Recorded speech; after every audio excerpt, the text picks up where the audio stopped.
All right, so we're here to talk about 5 ways our employees drive us freaking crazy. You ready?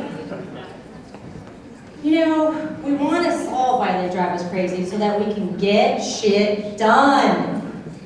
And that we can communicate and set boundaries at the same time. The first way, they just don't listen. They forget information. They forget the details. They forget to follow up. Why is that? Well, maybe you're talking at them instead of having a conversation with them. Here's a great example of confusing instructions. On the way here, downtown Orlando tonight, going through 2 roundabouts, basically the same exact roundabouts, and my Waze app says, take the second exit. And then the second one says, go straight. It's the same freaking thing. Why not say the same thing? We need to understand that people think differently. They respond to information differently. So we need to go into their invisible transponder and talk to their level, not our level.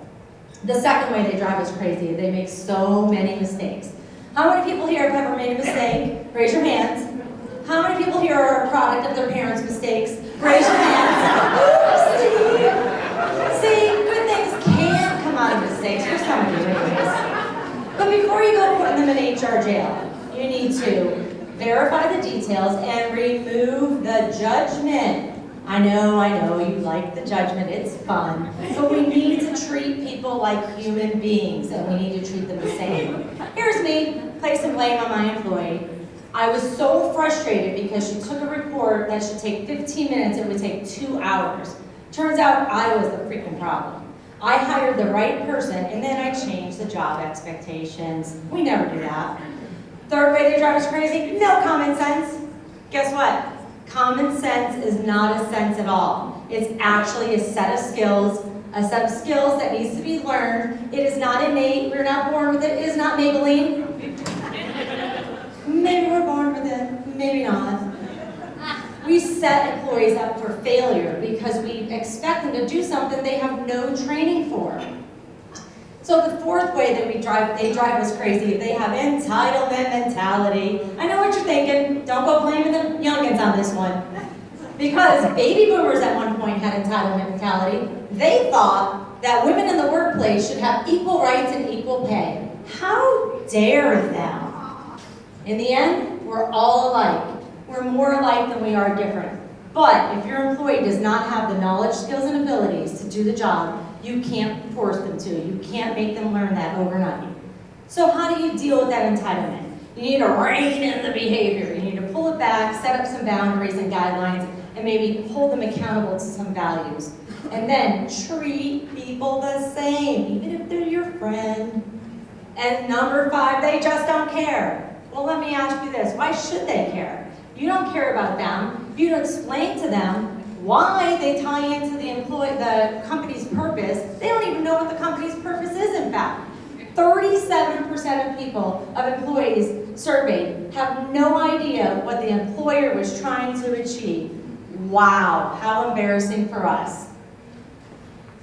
And finally, what I would like to say here is that you need to make sure that you're talking about mission, vision, values. I talk about this to every one of my clients. In interviews, how genius, you get the right candidate. In team meetings, in performance conversations. And then for reasons to say, yes, we will do that, or no, sorry. Don't forget to thank your employees. How many people here thank their employees? Thank you, thank you, thank you, thank you. When you just say it like that, they know it's all BS. Make sure that you are truly appreciating them for the hard work they do. If not, they realize that it doesn't matter. And what they do is they leave. 50% of employees surveyed leave their company because of their boss, their immediate boss. No benefits, no compensation, nothing will ever recover for that.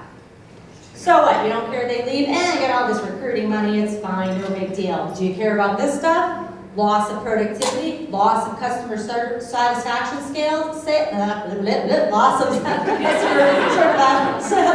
I can't even talk here, loss of sales. So here, we tend to blame employees. Oh, they're driving me crazy. I have the right wrong eggs in the basket. Yeah, you probably do, but odds are pretty good you have the wrong managers in the basket, because we just promote anybody these days. So what I want you to do is ask yourself, Do I have the wrong leader on the team? Or maybe, hey, am I part of the problem? Grab a mirror and ask that. Then and only then will your employees stop driving you crazy. Thank you.